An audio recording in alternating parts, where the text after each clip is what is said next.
You were never part of the legacy, Sarah. You were the family errand, something we tolerated until it outlived its usefulness. We didn't mock your little shop out of cruelty. We did it because it reminded us just how far beneath this family you really were. Those were the words of my mother, the same woman who once taught me how to pronounce the word legacy, as I poured wine at a dinner table I now owned, signed into my name. If you've ever been treated like a burden by your own family, dismissed, diminished, or laughed at for daring to dream bigger, then this story is for you. Because sometimes the clearest response isn't shouting. It's a signed transfer of ownership, and the silence of an entire room. I arrived just before dinner, as always, with a maple pecan tart balanced in one hand and the practiced neutrality of a diplomat stitched into my face. The Sinclair home in Evanston hadn't changed in years. The same gilded mirrors, the same polished mahogany banister, the same faint scent of expensive candles that tried too hard to smell like nostalgia. Chloe was the first to spot me. "Oh, Sarah's here. Wow, and right on time. Did traffic delay your Uber delivery routes?" Her laugh, bright and brittle, echoed louder than necessary. I smiled and set the tart down next to the gilded pie stand. "Actually, I drove myself. Business is doing well enough to afford my own car now," I said, brushing off my coat. Across the room, my mother's voice cut through the low hum of cocktail chatter. "Sarah, darling, so glad you made it. Your boutique's still open, I hope?" I turned to face her. Vivian Sinclair stood poised in her tailored navy blazer, martini in hand, the picture of corporate precision. Her voice was velvet wrapped around steel. "I heard small businesses struggled this quarter, especially passion projects." "It's doing just fine," I replied evenly. "We've grown 18% this quarter. Just finalized an international commission last week." "Ah," Chloe jumped in.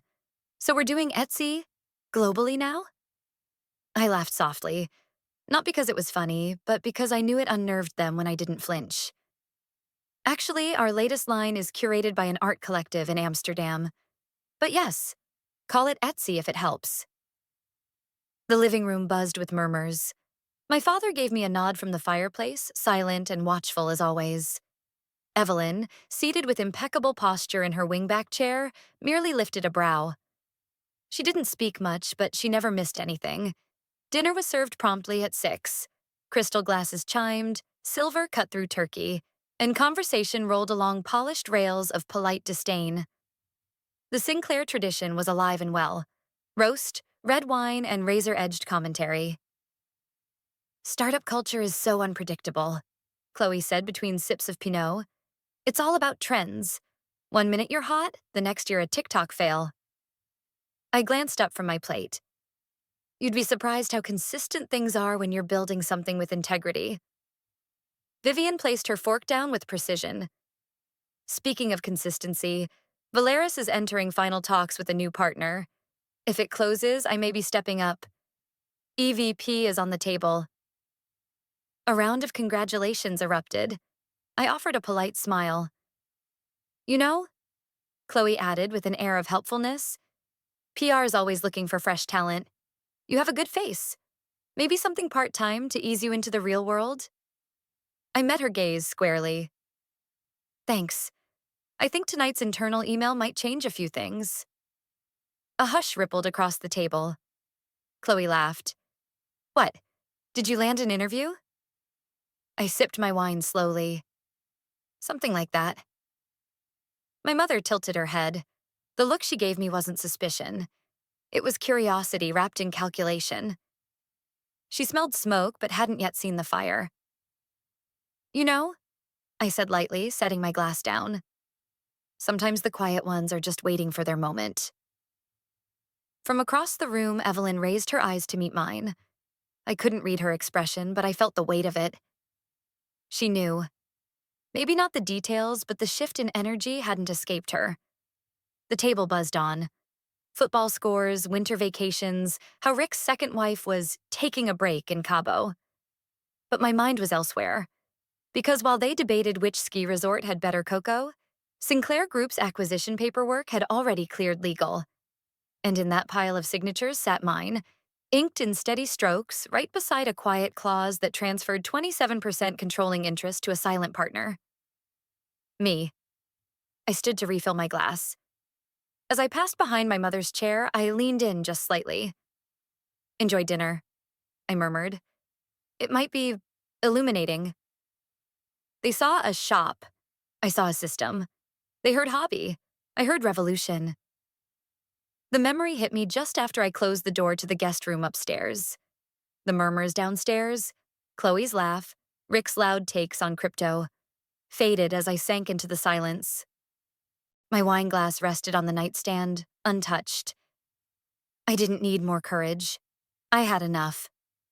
But the ghosts of the early years still visited, especially tonight. Wicker Park, 2014. The apartment had no air conditioning, but the furnace rattled like it was struggling to breathe. I was 21 and already allergic to sleep. Archie was barely more than an idea back then. An online storefront that no one visited. A handful of resin rings, recycled leather pouches I stitched myself. I managed the inventory from a spreadsheet, wrapped orders at midnight, and biked to the post office every morning like it was a sacred ritual. When I asked Mom for a small loan, just $10,000 to develop a mobile app, she didn't even let me finish. You're smart, Sarah. Don't waste that on fairy dust and flea markets. The Sinclair name deserves better. She didn't say it out of cruelty. That was the worst part. She thought she was protecting me, shielding me from the embarrassment of failure. But what she didn't understand was that her rejection lit the match.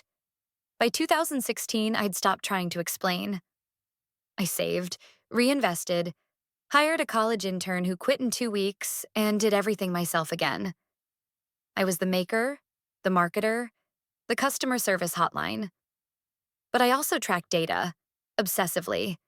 Every SKU, every click path, every abandoned cart. And that obsession would become the crack in the wall no one saw coming. Elena Royce walked into my store one rainy Tuesday in the spring of 2017. She wasn't wearing anything that screamed venture capitalist, just jeans, a gray raincoat, and eyes that didn't miss a thing. She spent 20 minutes browsing, bought a ceramic ring holder, and asked, "How do you know which products sell better on overcast days?" I froze.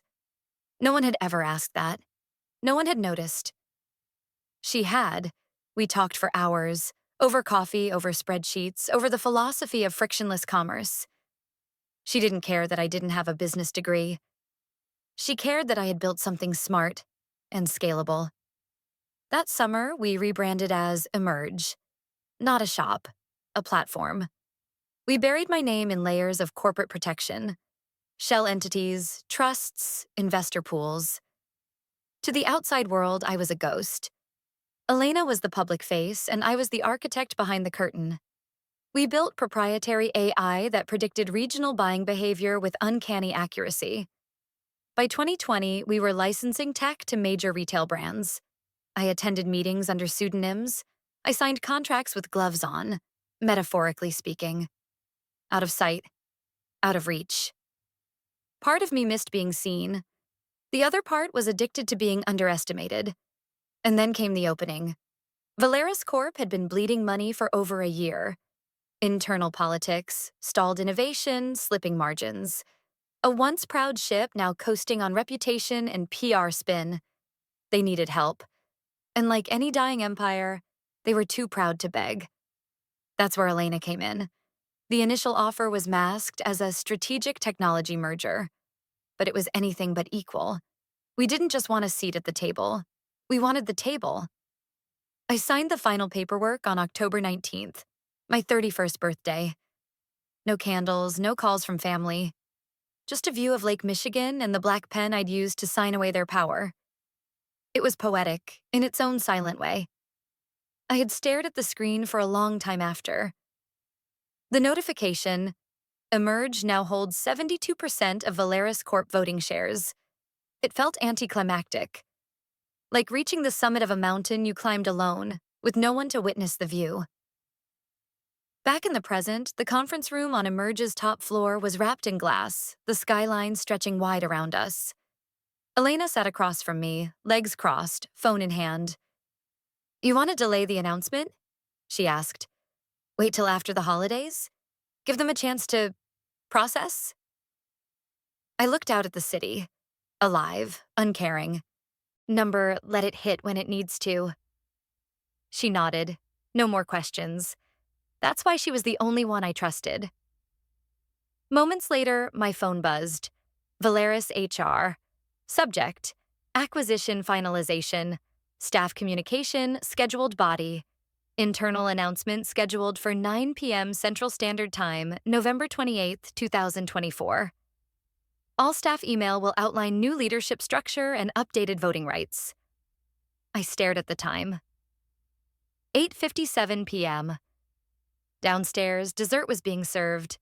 Laughter, plates clinking, spoons scraping across china. 3 minutes. I leaned back in the guest room chair, closed my eyes, and whispered, Happy Thanksgiving. The moment the phones buzzed, everything I buried came rushing to the surface. It started with a vibration, soft and scattered. A few pockets shifted. A few purses blinked with light. And then it rolled through the table like a silent wave. Buzz, buzz, buzz. Forks pausing midair. Laughter stalling in open mouths. I didn't move. Just placed my dessert fork down. Careful. Precise. Chloe was the first to glance at her screen. A tiny crease formed between her brows. She tapped, scrolled, then froze. Fork still in hand, a sliver of tart balanced on its edge. Wait, she whispered. Rick pulled his phone from his blazer, wine glass tipping slightly in the process. Some kind of financial notice. What the hell? Vivian didn't look yet. She was pouring coffee, slow and deliberate, as if refusing to be distracted. But the murmurs were building now. Chloe's screen illuminated the room with an eerie glow as she reread the header aloud. Emerge Retail Systems announces majority acquisition of Valeris Corp. Rick blinked. Wait, Emerge? That tech startup? Chloe's voice cracked. Effective immediately, all operations will be overseen by Emerge CEO, Sarah Sinclair? A beat of pure silence. My mother's hand trembled as she reached for her phone. Across the table, Evelyn placed her teacup down with a soft clink, her eyes never leaving me. Is this... Chloe's voice trembled. Is this real? I folded my napkin and set it beside my empty plate. Well, I said, smoothing down the hem of my sleeve. I suppose dinner just got interesting. Vivian's chair scraped against the polished wood as she stood abruptly. What is this? Some sort of prank? Or a system error? No, I said, meeting her gaze without blinking. It's strategy, years in the making. Chloe looked to her mother, then to me, then back to her screen, like trying to undo the words through sheer disbelief. But you're not in the filings. I know, I said. That was the point. Rick opened his mouth, likely to pivot into some monologue about legacy wealth or diversification, but nothing came out. Just a breath and a stammer. My father was quiet, as always, his phone face down, unread. But his eyes, those watched me with a stillness that said everything. And Evelyn? She lifted her wine glass half an inch in acknowledgement. Chloe was spiraling now. But if you're CEO, that makes you my boss? If you stay, I said, voice even. We'll be evaluating all departments next quarter. Performance-based. You understand? Vivian had turned pale. Her eyes flickered between the phone, the table, and me, frantically searching for the thread that unraveled everything. You should have come to me, she hissed under her breath. We could have made this work together. I tilted my head. I did come to you. In 2016, remember? You said you were saving me from embarrassment. That was different. That was a store. I smiled. No, that was the blueprint. She stepped closer, voice low and tight. We need to talk, in private. I pushed my chair back slowly. Number, I think it's time we talk in front of everyone. Her mouth opened, then closed. The room was holding its breath. I glanced around the table, at Chloe's panic, Rick's blank confusion, Evelyn's calm approval. Then I looked at my mother one last time. I've spent a decade being polite, I said softly. Tonight I'm being honest. She always said I'd shame the family. Tonight I rewrote its legacy. The candlelight had dimmed, but no one moved to brighten the room. It felt deliberate, like the house itself didn't want to see what came next. Plates sat untouched, slices of pecan pie congealing under cream that had started to melt. Chloe had gone quiet, her phone clenched in her hand, eyes darting between the screen and the floor. Rick attempted a chuckle earlier, some half-formed anecdote about market timing, but it died in his throat when no one responded. I didn't sit back down. Neither did she. Vivian stood across from me, arms crossed, fingers tapping rhythmically against her sleeve. The calm she usually wore like perfume was cracking around the edges. "You humiliated me," she said, voice low but sharp. "In front of everyone." I met her eyes evenly. "I built what you wouldn't even dignify with a conversation." She blinked. Just once. But it landed like a flinch. Chloe shuffled in her chair, muttering to no one in particular. "There's no way HR lets this stand. I mean, she can't just—" "You'll be reassigned," I said, still looking at my mother. "Departments are being restructured. No one's immune." Chloe stood abruptly. "I'm going to step outside." "Take your time," I said. My voice wasn't raised, but it cut through the room cleanly. Vivian leaned forward slightly, eyes narrowing. "You don't get it, do you? You've dragged our name through some tech circus." "No," I interrupted, calm but unyielding. "You dragged our name into stagnation." I pulled it out. She scoffed. "You're rewriting history." "I'm rewriting the future. History was written without me." A silence followed, brittle and charged. Somewhere to my left, a fork clinked as someone tried to tidy up a plate. Rick shifted in his seat, clearing his throat. "Well, these family dinners do tend to get passionate." "Rick," I said, without turning, "please stop talking." He obeyed. I glanced toward my father. Martin hadn't moved. He hadn't said a word since the announcement, but his gaze never left me. He looked awake, in a way I hadn't seen in years. Vivian stepped forward, her voice tighter now, as if reeling in control. "I told you not to embarrass yourself, Sarah. I told you not to chase these childish dreams. And now look what you've done. You used our name." "No," I said, voice even. "I used my name. Sinclair.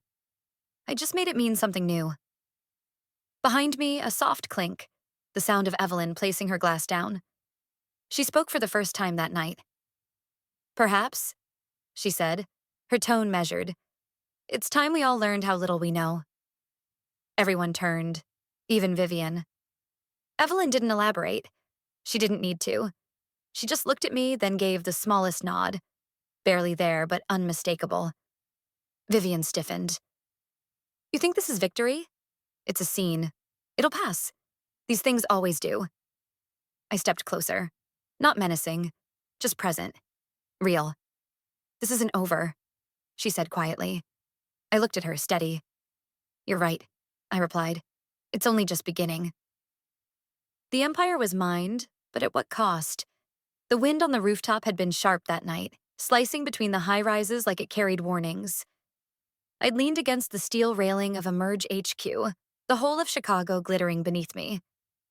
September 14th, 2024, the night before I was supposed to sign. And I had seriously, almost irrationally, considered walking away. The documents were ready. The deal meticulously orchestrated. Elena had poured herself a scotch while I stood in silence, the folder unopened between us. "You're hesitating," she'd said, not looking up. I stayed quiet. She walked toward me, her heels precise against the concrete. "You know, sometimes," she said, holding her glass like a verdict. You don't get the apology. You just build something so big they can't ignore it. I turned to her. What if I don't want to be noticed anymore? Then don't sign, she said calmly. But if you do, make it count. I signed the next morning. Now, 2 months later, I sat in my apartment with the glow of 3 different screens reflecting across the walls. Press headlines scrolled across one. Emerges surprise power move. While another monitor displayed the internal confirmation from Valeris's systems. I muted it all. The silence was heavier than noise. I opened a folder I hadn't touched in years, Sarah25.wav. The audio clicked to life, raw, shaky. If they won't give it to me, I'll make it undeniable, my younger voice declared. I'll build something they can't laugh at.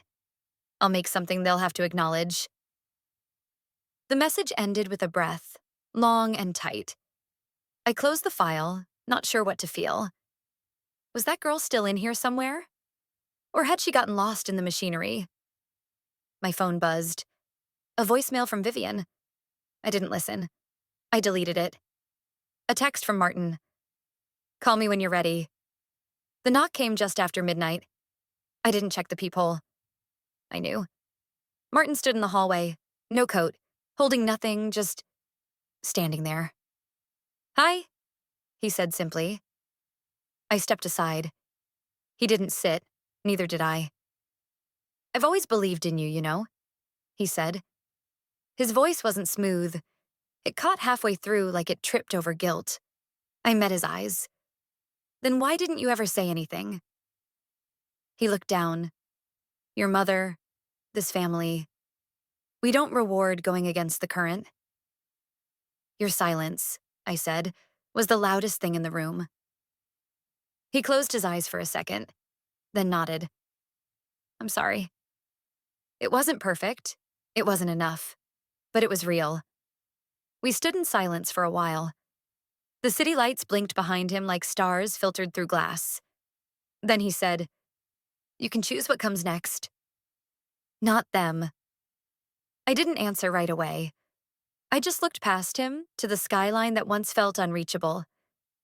And then let me choose better. Last Thanksgiving, they mocked me at their table. This year, I built my own. And they asked for a seat.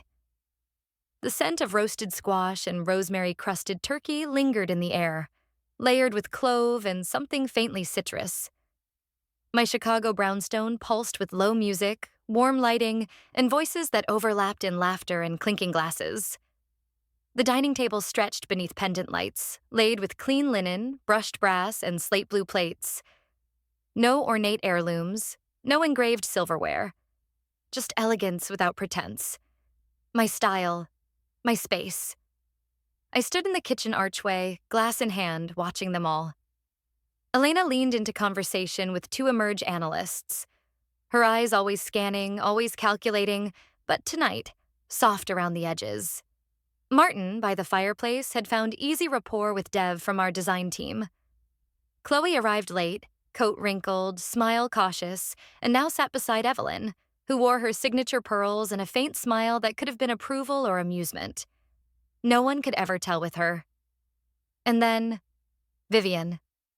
She stood near the back, hands folded in front of her, her posture too upright, as though she were bracing for impact in a room already at peace. Her coat was draped neatly on her arm. She hadn't asked where to put it. I crossed the room slowly. Conversations dipped and resumed. Eyes noticed, but didn't linger. Mother, I said, measured. She nodded. Your place is tasteful. I smiled slightly. It wasn't meant to impress. A pause. I wasn't sure I'd be welcome. You weren't sure if I'd remember how to extend grace. I corrected gently. Vivian exhaled. And yet I'm here. I invited you, I said, because no one learns if they're never welcome to testify change. She blinked. For a woman who'd mastered every room she ever entered, uncertainty looked foreign on her. I don't know what to say. You don't have to say anything, just observe. That's how this began, remember? Chloe approached us hesitantly, holding a glass of cider. I, uh, I like the renovation. Very immerse chic. I chuckled once. I hope Valeris treated you fairly after the transition. She blinked.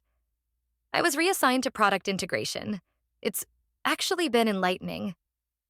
I'm glad, I said, then turned slightly, closing that loop without cutting it. I moved toward the table as the buzz of the room began to settle. I tapped my glass lightly. Evelyn rose with deliberate grace. If I may, she said. Everyone turned.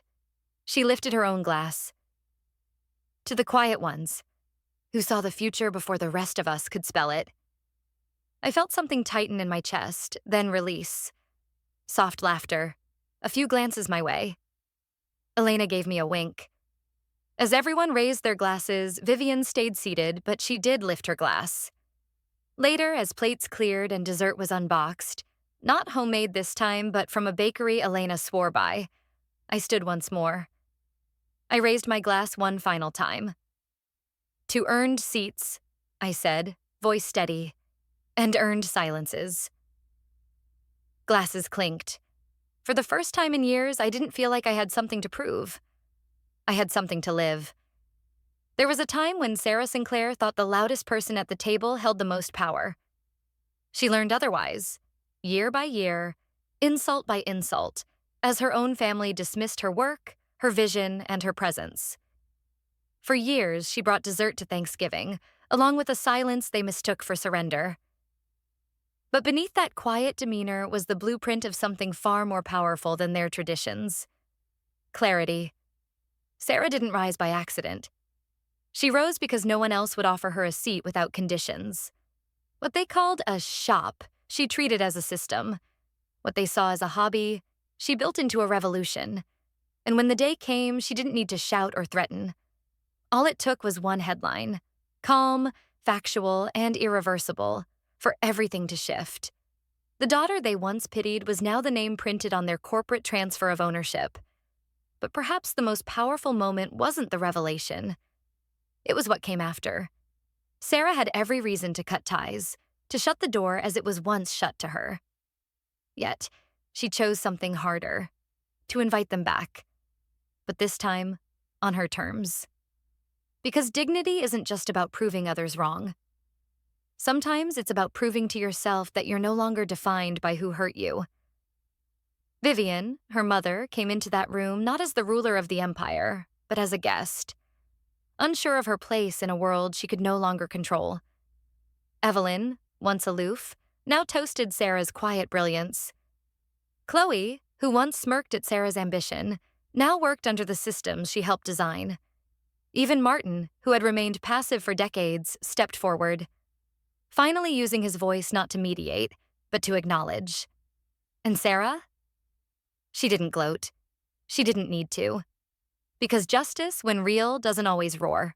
Sometimes it arrives with a glass raised in quiet conviction, a table rebuilt by choice, not obligation, and a woman who no longer seeks applause, only alignment. The lesson is simple, but hard-earned. Power built on silence can be powerful, but only if it breaks the silence when it matters most. Like the final chord of a long-forgotten melody, justice may arrive late. But once heard, it reverberates through every room it was once denied. In a world that often rewards the loud, perhaps the real strength lies in the ones who watch, who wait, who build. And when the moment comes, they don't ask for a seat. They build the table. If this story spoke to something inside you, if you've ever rebuilt in silence or risen without permission, don't scroll away just yet. Like this video if you believe power doesn't always need to be loud. Subscribe to the channel for more stories of quiet strength, legacy rewritten, and justice reclaimed. And before you go, tell us in the comments, are you living well? Because sometimes the most powerful victory is simply choosing to live on your own terms. We see you, and we're glad you're still here.